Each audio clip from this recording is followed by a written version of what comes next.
This time in the bonus round, we're at QuakeCon 2015 in Dallas, Texas, and talking all about Fallout 4. Todd Howard showed new gameplay only to the attendees. What did we think? I'll chat with Andrew Reiner from Game Informer, Adam Sessler, and Bethesda's Pete Hines about VATS and more.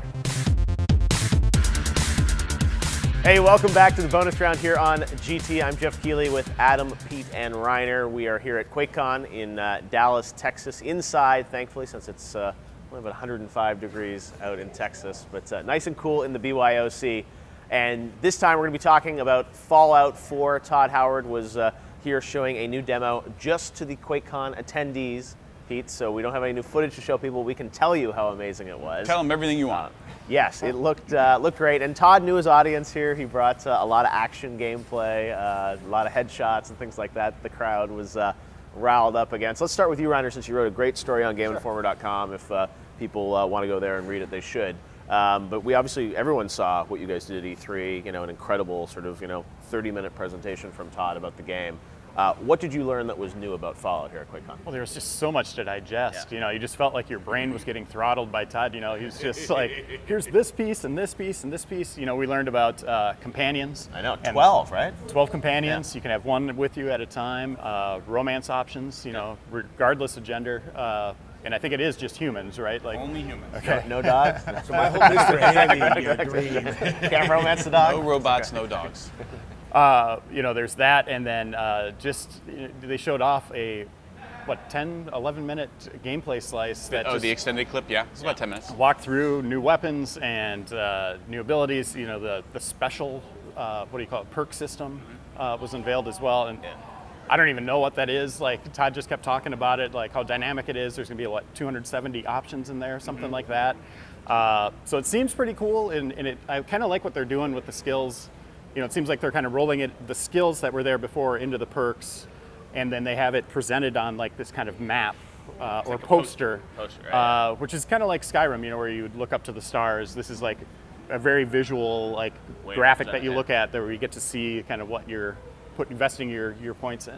But I really like this idea that you see how your skills or your perks are attached to your skill set. I think an issue with a lot of RPGs, you see strength, you see agility, or those, and it seems so distant from what really is the more functional aspect of the game, which is, okay, I have these, I'm putting all my points into these other areas, that you really see that deeper connection. So it's like, okay, I really do want to have just a strength-based character. The fact that there's 270 means I'll just be neurotic. I'm trying to figure out what I'm going to do with the outside of the game and who I'm going to be. But it was really impressive. I think the part though that really stood out to me was it's the amount of detail that's in the world. Like, you almost don't realize it. 'Cause I think I want to go back and go look at Fallout 3, which obviously impressed me at the time. But just going into a supermarket, there was so much more crap everywhere. In that, when you think about how these games are made, someone actually chose to put that trash on the floor in this virtual world. Yep. And I think it's going to really make the combat more exciting, because instead of just going into a room and just hitting VATS just to figure out who's there in the darkness, you're going to have to position yourself so you have a clean shot. Yeah. And I think there's going to be a lot of challenge and strategy coming from that. Pete, there's so much to kind of unpack about this game, and you guys have a condensed campaign, and that you sort of really just start talking about it at E3. What did you guys want? What did you want to add to the story here at QuakeCon for the fans? I think we wanted to do a couple of things. As we were talking about before, part of the reason to show it just to QuakeCon and not to stream it live is that there are some things the team wants to be able to show that are, in some cases, a little older.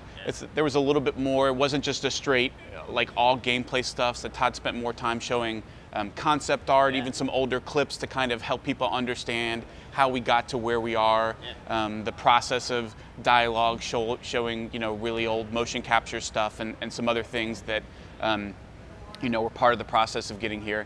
And then all of the things that Adam and Reiner are talking about are we want to continue to roll out new info. One of the things about the Fallout universe and the games that Bethesda Game Studios makes in general is they tend not to be about one thing. Skyrim, you might say dragons, but dragons was really only one part of it. There was so much stuff going on in that game, and I think Fallout is a game like that, with perks and companions and your inventory and the loot system and building your own, right? It's all of those things together that make a game like Fallout 4 really interesting and compelling. And so it was to start to peel back some of those additional layers to help folks understand what Special is doing, how they're tied to perks, and how that, as you were talking about, Adam, sort of defining your character by the things that you're picking off of the chart, and showing off, just more extended gameplay where you feel like you get a sense of watching somebody play the game. Well, obviously, as people know, you guys won a ton of awards at E3. Congratulations on that. Thanks very much. Including Best of Show from the Game Critics. Reiner, Todd and his team are obviously known for creating magic with the Fallout franchise. At the same point, you have to manage kind of the tradition of what people want the game to be versus some of the changes they're making.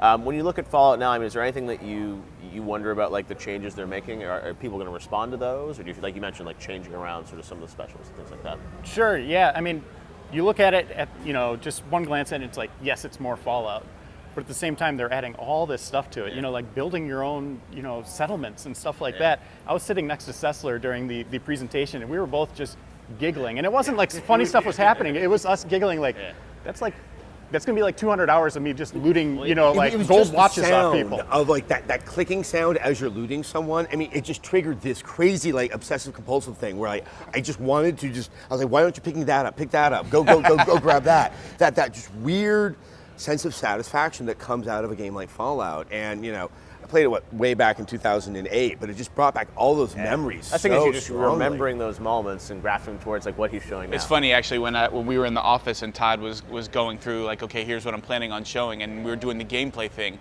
and he loots a couple of containers along the way, but it's really fast. I was like, oh no, wait, what did you get? I want to see like what I get, like because you see stim pack, I'm like, oh good, right? I need another. But some of those other parts, you're like, no, wait, you went too fast. Pull up your inventory. I want to see what. Yeah, that is a big part of it, and it is one of the things that honestly we also find. I'm glad people react well to watching it, but you guys know. With RPGs, I feel like more than any other game, I think they're the most difficult games to demo because the joy of playing a role-playing game is you getting to play it like you want. So that somebody like Adam, who wants to go through and I want to pick up every single thing and look at it and figure out, and somebody else who's like, I just want to blow through and shoot stuff and let's get to the combat, or like use VATS all the time versus never use VATS. Like, so when you demo, you're trying to hit this spot of playing kind of almost homogeneously so that everybody kind of sort of gets what they want. And you kind of hint towards everyone's But the real play joy style. of it is the whole play at your own pace, tell your own story, play the game the way that you want to. So the reaction at QuakeCon is always awesome because people are really excited and they're like heads blowing off and fat man's and stuff. But the real joy of it is when you yourself get to do it and start to piece together who I am and having played the game back at work, the amount of time that I've spent, because I'm super into the weapon customization. Like that's what I spend all my perks and time and energy focusing on, and like looking for the thing in the world that I need to make that new part that I want. Because my story was, I'm gonna find one weapon, and then I was like, okay, I'm all about this weapon. I'm actually not gonna use anything else. I'm just gonna focus on how do I just keep making this one weapon better over and over and over again. Like, what do I have to do, and like, what are the things I need for the next thing I want to add because I need more. Like, I need more range, or I want to, more ammo capacity, or whatever it is. Like, but again, that's like it meant something to me because that I made the choice. Like, this is how I want to play the game, and that's where I think a lot of the fun comes from, sort of making it your own as opposed to playing somebody else's. My heart started fluttering as you were explaining that. Yeah, I'm just gonna have the best sniper rifle ever.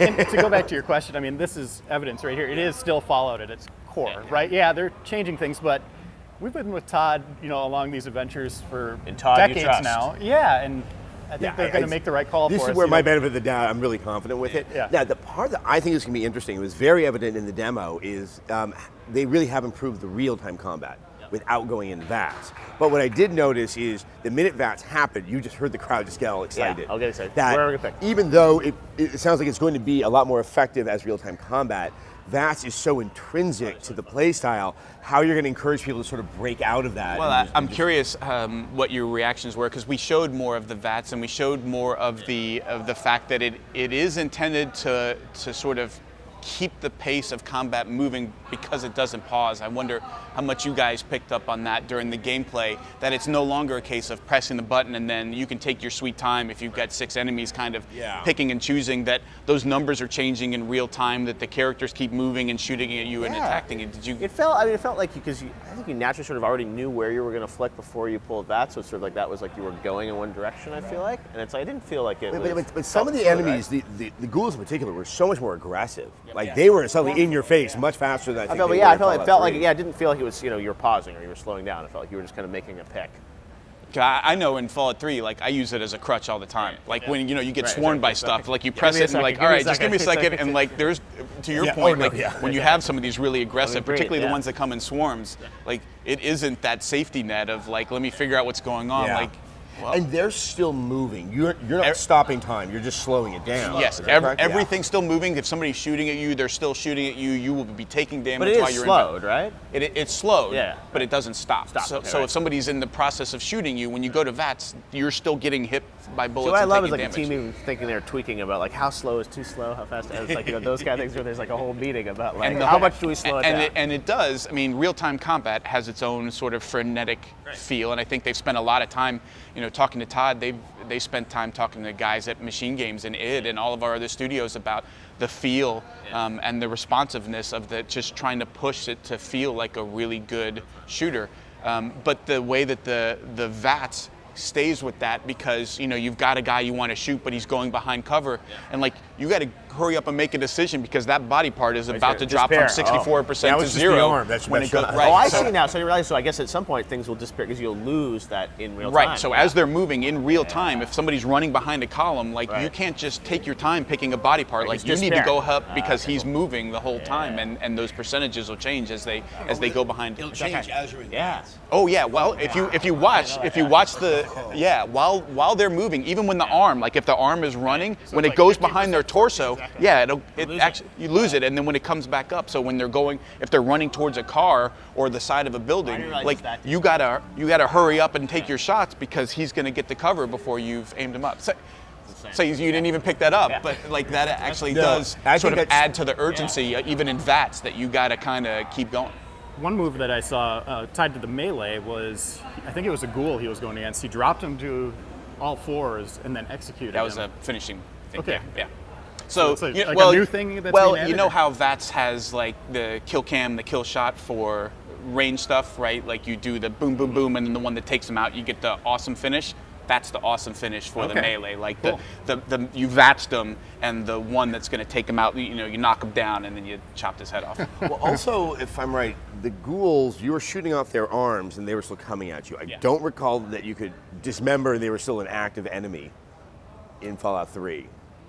You guys remember? I don't know. Really? Yeah. I thought it was really cool. It got me excited. That's what's fun, right? It's like the dismemberment, but it doesn't take them out. So it's like it just seems so pathetic and hopeless. They're like, I don't have arms. I'm still coming at you. I'm just going to chew on you. Well, there's one that's on the ground. I don't know if you're at the end. That there's the one that's on the ground. He's got no legs, but he's still down and has health, and he had to finish him off with the. It's like you got a lot of heart there, Ghoul. That's what it is. Just like it's just so fun to think of you guys back at the office playing through all this. And Pete, the game is coming in November. So are you playing through the full game right now? Oh yeah. I mean. Wow.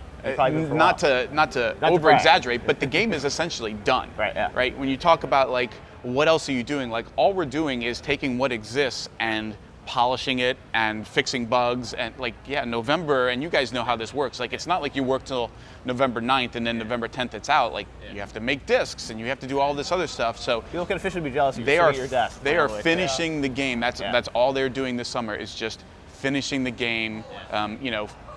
Making sure the frame rate is good and bugs, but it's just that. It's not like what other features should we add or we need some more guns. When Todd was on Stage 3, you knew the game. You probably played through the game, and it's like this is the game. Yeah, yeah. I mean that's part of the benefit. And look, you can't do it with every game to say, well, 5 months, 6 months before it comes out, we're going to let people know it exists. But with a game like Fallout, we felt like we could, and it's got the added benefit of we can show you in a way that represents the final game. Like this is what this feels like, not like explain it or show you a screenshot or a short clip. Or this might change, or the system might change. Here's the whole thing. Amazing. All right, well, Fallout 4 coming this November. We cannot wait. Thanks for the sneak peek here at QuakeCon, and we will be back next time with more right here in the bonus round.